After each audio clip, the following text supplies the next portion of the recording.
Welcome to our channel. నేను మీ Zakir Hussain. China అమ్మాయిలతో దూరంగా ఉండాలంటున్నారు డొనాల్డ్ ట్రంప్. సో దీని గురించి డిస్కస్ చేద్దాం. ఏంటి చైనా అమ్మాయిలతో దూరంగా ఉండడం ఏంటి? సో దీని గురించి డిస్కస్ చేద్దాం. ప్రస్తుతం మనతోటి సీనియర్ జర్నలిస్ట్ సిఎస్ రావు గారు ఉన్నారు. వెల్కమ్ చెప్పేద్దాం. Hi sir. హలో. ఏం సార్ చైనా అమ్మాయిలతో దూరంగా ఉండడం ఏంటి? జనరల్గా అమ్మాయితో దూరంగా ఉండండి అంటుంటారు. ఎందుకంటారు? అమ్మాయితోటి వెళ్ళొద్దు, లేదంటే దూరంగా ఉండండి, మీరు స్నేహం చేయొద్దు అని చెప్పి ఎవరో ఒక పర్సన్ గురించి చెప్తారు. ఓకే. ఎందుకంటే ఆ అమ్మాయి గురించి తెలిసి ఉంటేనే చెప్తారు కదా, తెలియకపోతే చెప్పరుగా ఎవరు. సపోజ్ ఒక ఎక్స్ పర్సన్ ఒక అమ్మాయితో తిరుగుతున్నాడు, వై పర్సన్ వచ్చేసి లేదా వాళ్ళ పేరెంట్స్ వచ్చేసి ఆ అమ్మాయితో తిరగద్దు అని చెప్తారు. తిరిగితే నష్టపోతామనే కదా ఉద్దేశం. తిరిగితే నష్టపోతామనే ఉద్దేశంతో చెప్తారు.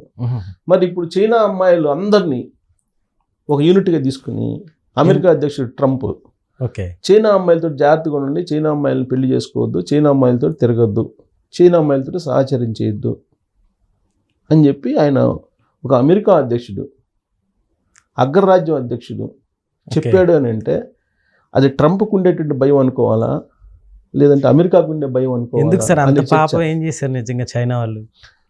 వాళ్ళేం చేయలే, వాళ్ళని చూసి ఈయన భయపడుతున్నట్టున్నాడు. ఓకే. లేదంటే అమెరికా భయపడుతున్నట్టు అని, చైనాని చూసి అమెరికా భయపడుతున్నట్టు అనిపిస్తుంది.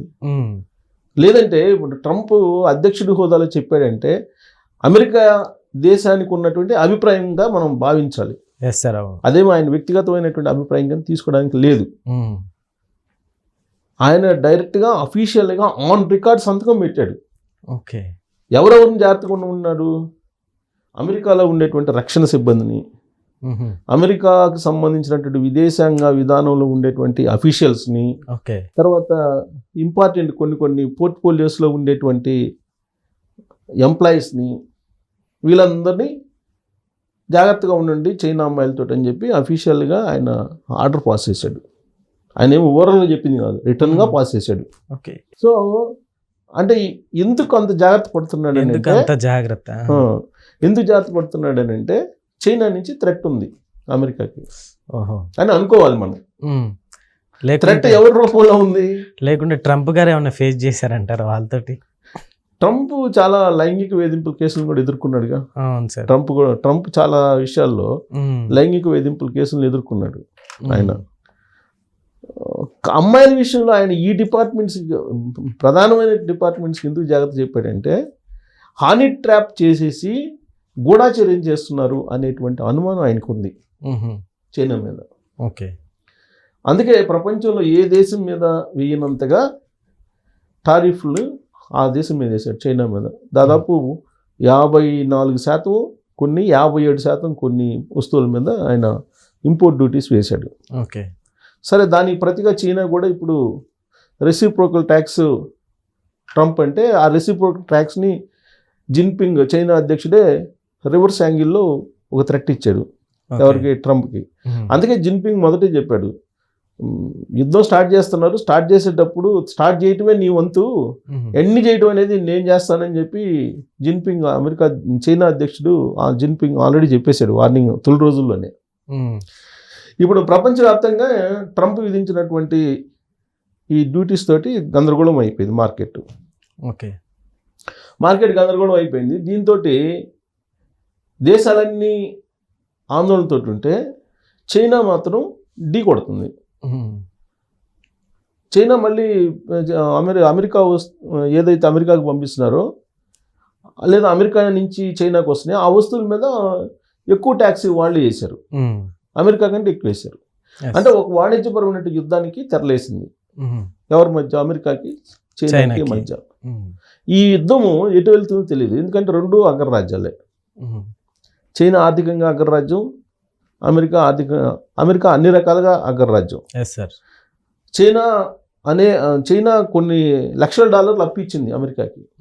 అమెరికా అప్పు ఉంది, అమెరికా అప్పు తీర్చాలి చైనాకి. సో చెప్పుకోవడానికి అగ్రరాజ్యం అయినా అప్పుల్లో ఉన్నది. సో ఈ నేపథ్యంలో ఒక వార్ జరుగుతుంది. ఈ వార్లో వాణిజ్య యుద్ధం, అలాగే టెక్నికల్ సాంకేతికపరమైన యుద్ధం కూడా జరుగుతుంది. ఎందుకంటే వాళ్ళు ఓపెన్ ఏఐ ఆర్టిఫిషియల్ ఇంటెలిజెన్స్ అనగానే ట్రంప్ డీప్ సీక్ని విడుదల చేశాడు చైనా. ఓకే. దానికి మించింది, ఓపెన్ ఏఐ కంటే మించినటువంటి టూల్ని చైనా విడుదల చేసింది. పైగా యూజర్ ఫ్రెండ్లీ, పైగా ఫ్రీగా ఇస్తున్నాడు. అంటే సాంకేతికపరమైన యుద్ధానికి కూడా చైనా ఏమాత్రం తగ్గట్లేదు. యాక్చువల్గా అమెరికా సాంకేతికంగా చాలా బలంగా ఉంటుందనే అభిప్రాయం ఉంటుంది ఆ దేశం మీద. అలాంటి దేశం ఇప్పుడు చైనాకు ఉన్నటువంటి సాంకేతిక పరిజ్ఞానంతో ఢీకొట్టలేకపోతుంది. అంటే సాంకేతికపరమైన యుద్ధం చేయలేకపోతుంది, వాణిజ్యపరమైన యుద్ధం చేయలేకపోతుంది అమెరికా. ఇక రక్షణపరమైనటువంటి యుద్ధం ఏమన్నా చేస్తుందా అనేటువంటి డౌట్ ఉంది. ఆ డౌట్ కారణంగానే చైనా అమ్మాయిలతో జాగ్రత్త అని చెప్పి ట్రంప్ అక్కడ ఉన్నటువంటి కీలకమైనటువంటి అధికారులకి ఆన్ పేపర్ ఆదేశాలు జారీ చేశాడు. ఓకే. గతంలో నాకు తెలిసినంత వరకు ఏ దేశం కూడా ఈ విధంగా ఆన్ పేపర్ ఆర్డర్స్ పాస్ చేసి ఉంటుంది. ఎందుకంటే హాని ట్రాపులు జరుగుతూ ఉంటాయి. ఈవెన్ భారతదేశానికి సంబంధించినటువంటి నావికాదళం చాలా సందర్భాల్లో పాకిస్తాన్ అమ్మాయిల హాని ట్రాప్లో పడినటువంటి సందర్భాలు కూడా ఉన్నాయి. వైజాగ్ నావికాదళంలో పనిచేసే అధికారులు కూడా పడ్డారు. కానీ ఎప్పుడు అఫీషియల్గా ఒక ప్రెసిడెంటో లేదంటే ఒక ప్రధాని ఆన్ రికార్డు ఆదేశాలు జారీ చేయాలి. కానీ ట్రంప్ ఆన్ రికార్డు ఆదేశాలు జారీ చేశారు. చైనా అమ్మాయిలతో జాగ్రత్త, చైనా అమ్మాయిలను పెళ్లి చేసుకోవద్దు, చైనా అమ్మాయిలతో తిరగొద్దు, చైనా అమ్మాయిలతో సహచరం చేయొద్దు. ఇది ఆయన చెప్పినటువంటి సందేశం. అంటే పెళ్లి కూడా చేసుకోవద్దు అని చెప్తున్నారు. ఇది అమెరికాలో ఉండేటువంటి కొంతమంది ప్రాథమికంగా రాజ్యాంగం కల్పించినటువంటి స్వేచ్ఛకు భంగం కలిగిస్తున్నారు, వ్యక్తిగతమైనటువంటి స్వేచ్ఛకు అనేటువంటి కోణంలో చూస్తున్నారు అమెరికాలో ఉండేటువంటి వాళ్ళు. సరే, ఇంకా చైనా వాళ్ళు ఎలాగూ వాళ్ళని కించవచ్చినట్టే భావిస్తారు. అంత డేంజరా చైనా అమ్మాయిలు అంటే అనేటువంటి ఫీలింగ్ అయితే వస్తుంది కదా. ఇప్పుడు ఎవరైనా భారత్ గురించి అంటే భారతీయులందరూ కోపం వస్తుంది. అలాగే చైనా అమ్మాయిల గురించి అన్నారు కాబట్టి సహజంగా చైనాకి ఖచ్చితంగా కోపం ఉంటుంది. ప్లస్ ఒక అమెరికా అధ్యక్షుడు ఆ విధంగా ఒక స్టేట్మెంట్ ఇచ్చాడని అంటే, ఒక స్టేట్మెంట్ ఇష్యూ చేశారని అంటే అది మొత్తం ఆ దేశానికి సంబంధించిన ఇష్యూ కిందనే తీసుకుంటారు. సో దాంతో మరింత చైనా అమ్మాయిలు కూడా స్మార్ట్గా వ్యవహరించే అవకాశం కూడా ఉంటుంది ఈ స్టేట్మెంట్ విన్న తర్వాత. కాకపోతే చైనాలో ఇప్పుడు అమెరికాలో ఉండేటువంటి వాళ్ళల్లో చైనీస్ ఎక్కువ ఉన్నారు. దాదాపు వాళ్ళు మొత్తం రకరకాల దేశాల నుంచి వెళ్ళి అక్కడ నివసించేటువంటి వాళ్ళల్లో అమెరికాలో దాదాపు 35% చైనీసే ఉంటారనేది ఒక అంచనా. అంటే చైనీస్ ఎక్కువ ఉన్నారు. చైనా ప్రొడక్ట్స్ కూడా ఎక్కువ ఉంటే చైనా వస్తువుల మీద కూడా డిపెండ్ అవుతారు అమెరికా. చైనా లేకపోతే అమెరికా లేదు. అలాంటి చైనాని ఇప్పుడు టార్గెట్ చేశారు ట్రంప్. ఆ టార్గెట్ కూడా ఏ స్థాయిలో చేశాడంటే అమెరికా అమ్మాయిల స్థాయిలో చేశాడు. చిన్న విషయం కాదు కదా. అమెరికా అమ్మాయిల్ని మీరు నమ్మొద్దు, అమెరికా అమ్మాయిలతో తిరగొద్దు, వాళ్ళని పెళ్లి చేసుకోవద్దు అని అంటే చాలా చిన్న విషయం కాదు. ప్రపంచవ్యాప్తంగా చైనా మీద ఒక రకమైనటువంటి బ్యాడ్ ఇంపాక్ట్ వెళ్తుంది, ఇంప్రెషన్ కూడా వెళ్తుంది. ఈయనేమో గూఢాచార్యం చేస్తారేమో నాకు భయం ఉంది. అంటే ఒకసారి భయం ఏర్పడిన తర్వాత ఎన్ని అనుమానాలు వస్తాయో చూడు.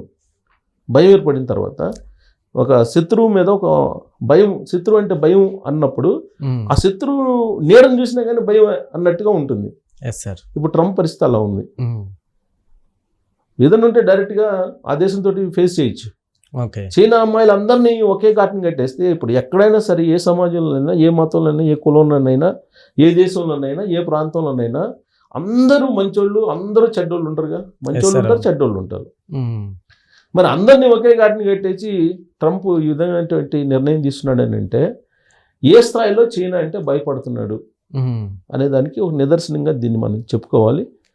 బట్ చైనా అమ్మాయిల మీద ఆయన ఇచ్చినటువంటి ఒక ఆన్ పేపర్ స్టేట్మెంటు మరి రక్షణ కోసం అని అంటున్నారు, భద్రత కోసం అంటున్నారు. బట్ అదైతే చైనాకు సంబంధించిన వ్యక్తిగతమైనటువంటి పర్సనల్ ఇమేజ్కి సంబంధించిన విషయంగా ఆ దేశం పరిగణిస్తుంది. కాబట్టి అమెరికా అగ్రరాజ్యం అని అంటున్నారు కదా, దాని అంతా చూసే అవకాశం ఉంది ఈ స్టేట్మెంట్ తోటి చైనా. నిజమే sir. Okay sir, thank you.